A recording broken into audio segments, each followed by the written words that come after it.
Bom dia, boa tarde, boa noite, amiguinhos que assistem meu canal. Tudo bem com vocês? A gente está aqui começando mais uma aula de filosofia. Essa filosofia de hoje a gente vai chamar de filosofia contemporânea e a gente vai trabalhar os principais aspectos dela de forma em geral. Tudo bem? Podemos ir junto? Meu nome é Gabriel, sou professor de filosofia e sociologia. Você está em outro lugar do planeta, me assistindo agora. Um beijo, bora começar. E para a gente começar a falar sobre filosofia contemporânea, a gente precisa trazer duas grandes formas de marco para a nossa sociedade. O primeiro grande marco a gente vai chamar de Revolução Industrial. O segundo grande marco a gente vai chamar de Revolução Francesa, tudo bem? Mas, Gabriel Zéu, qual é a importância da Revolução Industrial e Francesa para a gente? A primeira coisa que eu vou lembrar para vocês é que a Revolução Industrial teve um impacto geral naquilo que a gente chama de sociedade. Primeiro, mudou nossas formas de relação de trabalho. Segundo, mudou a nossa forma de interação tecnológica.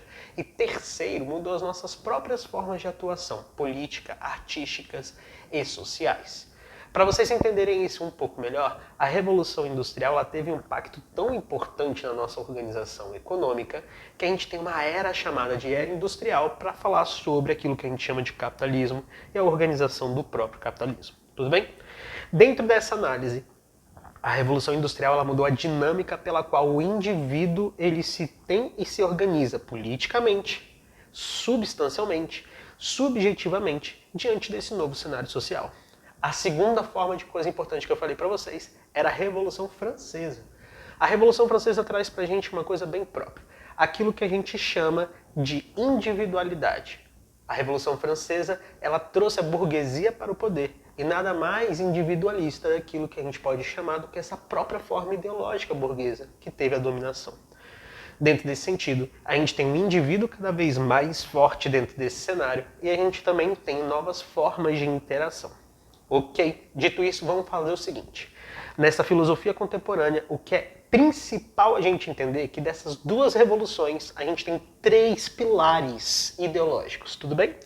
Dessas duas grandes revoluções, a gente tem três pilares ideológicos. Primeiro pilar ideológico é aquilo que a gente chama de finalidade. Todos nós, eu, você, o sagrado universo, quiçá, mais coisas que... Pronto, isso assim não dá, né? A gente tem um texto, eu não sei o texto. Eu e você, nós temos uma finalidade. A finalidade, ela está voltada para o sentido, para o motivo, para uma razão para aquilo acontecer dentro da sua existência e da minha existência e da existência de qualquer pessoa, tudo bem? Esse motivo, esse sentido é o que faz com que a gente esteja aqui agora. Qual é o nosso objetivo dentro desse cenário? Segundo pilar, a unidade. O conhecimento que faz com que a gente tenha uma união dentro de um próprio pensamento paradigmático. No nosso caso, a ciência. E uma verdade, uma moral, uma razão filosófica de estabelecimento. Então, nesses três pilares, finalidade, unidade e a verdade, são decorrentes daquele processo que a gente chama de Revolução Industrial e Revolução Francesa. São os pilares da era moderna. E principalmente como a gente aprende, como a gente age, como a gente sente, como a gente pensa. Tudo bem? Quando a gente pega esse tipo de cenário, a primeira coisa que a gente vai ter que lembrar é o seguinte. Temos um papel fundamental dentro da nossa atuação. O indivíduo ele começa a ter uma ampliação e uma intensidade diferenciada. E esse mesmo indivíduo ele começa a ser principal agente das suas atribuições. Eu provavelmente não vi alguns de vocês que estão em outros estados. Vocês também provavelmente nunca me viram. Vocês que dividem essa linha comigo regularmente, vocês podem me ver a qualquer momento que vocês quiserem. Mas agora pensem só.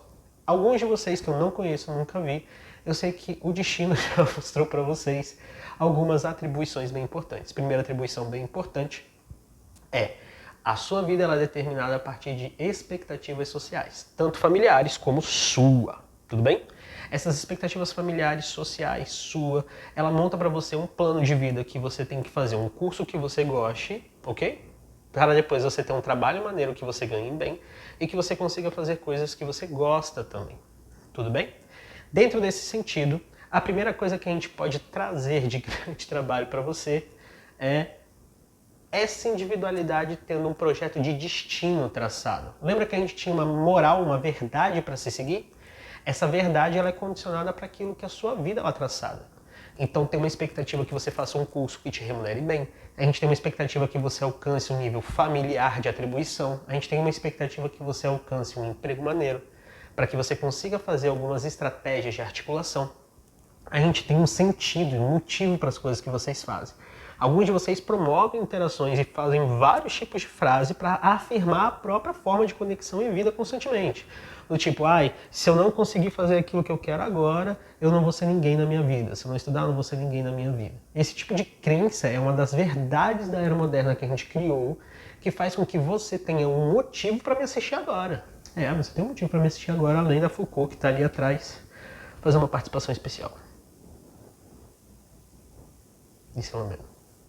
Enfim, quando a gente pega esse cenário, vamos para o século XX. O século XX é marcado principalmente por novas tecnologias, internet, novas formas de interação midiática. Qual é a importância dessas novas formas de interação midiática para vocês?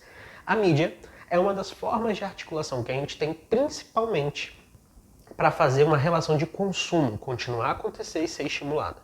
Essa nova relação de consumo, ela consegue promover com que eu estejamos além de juntos nesse momento, que a gente consiga consumir coisas.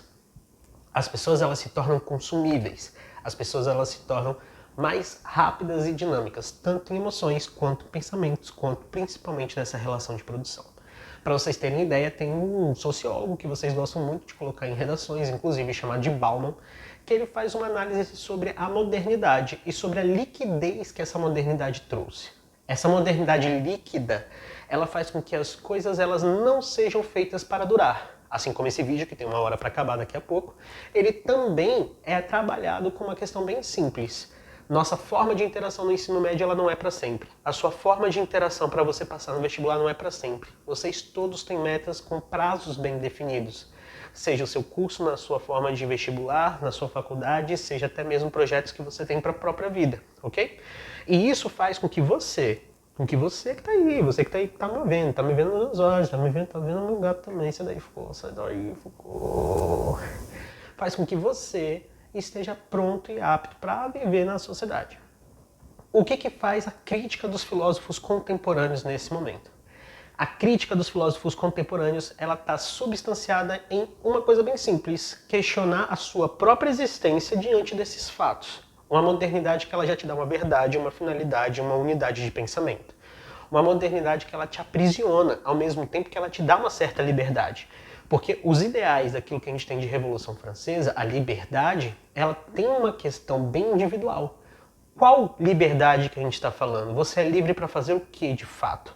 Essa liberdade ela é condicionada a quais fatores? Essa liberdade você pode escolher ser aquilo que você quiser ou você precisa ainda atender uma expectativa social. O Nietzsche e aquilo que a gente vai ter também de Schopenhauer, os dois teóricos da filosofia contemporânea que vocês precisam ver esse ano, eles são dois autores extremamente importantes para que vocês compreendam algumas dessas relações e críticas. Uma das críticas que os dois fazem em conjunto é aquilo que a gente chama de eterno retorno. O eterno retorno nada mais é do que um sentimento que é produzido em vocês constantemente quando a gente não consegue ficar satisfeito diante das nossas escolhas. Mas calma, calma! As escolhas que vocês fazem, elas não são normalmente desprovidas de emoções. Elas têm um quê de racionalidade, mas elas também trazem emoções diferentes para vocês. Uma dessas emoções diferentes para vocês é aquilo que a gente vai chamar de custo de oportunidade na economia. A economia ela trabalha com esse conceito que significa o seguinte: toda vez que você escolhe um caminho para ir, você deixa de escolher outros que você poderia ter também naquela resposta. Então percebam, eu tenho um caminho bem simples. Eu quero escolher assistir a aula do professor Gabriel dentro do vídeo e tudo mais. Eu deixo de jogar videogame naquele mesmo momento. Poderia estar jogando videogame, mas estou assistindo a aula. O custo de oportunidade é aquilo que você deixa de fazer quando você já tem uma atribuição escolhida.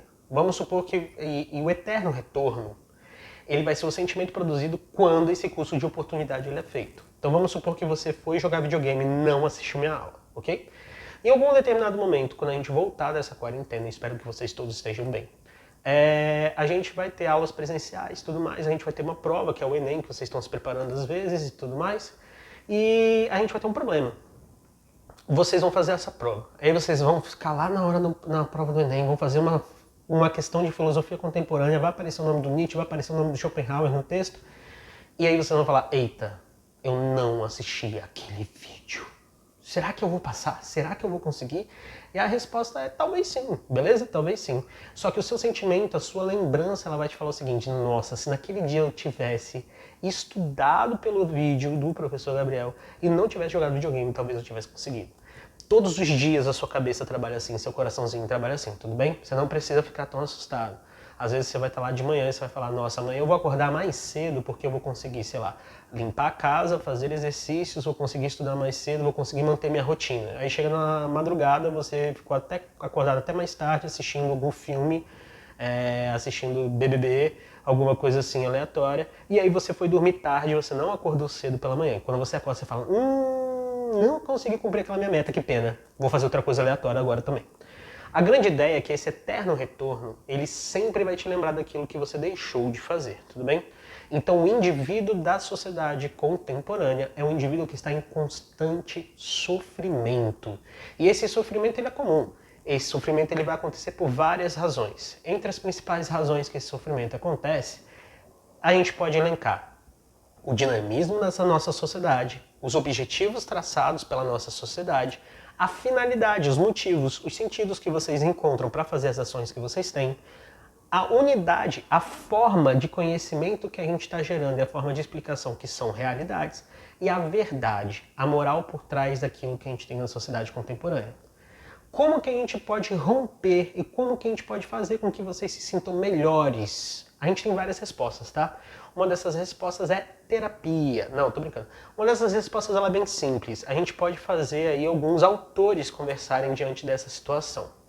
Esses autores, eles vão ser o Nietzsche, eles vão ser o Schopenhauer, eles vão ser o Freud, eles vão ser várias formas de interação que vocês vão ter na realidade contemporânea para trabalhar sobre essas temáticas diferenciadas. Show? Muito bem, se você gostou desse vídeo, compartilha, curta, se inscreve aqui no nosso canal, mande para todos os seus amigos, seus familiares, vem e estamos com vocês, hein? Não se esqueça com a gente. Beijinho, até daqui a pouquinho na próxima aula de filosofia ou de sociologia, em qualquer lugar do país. Beijo.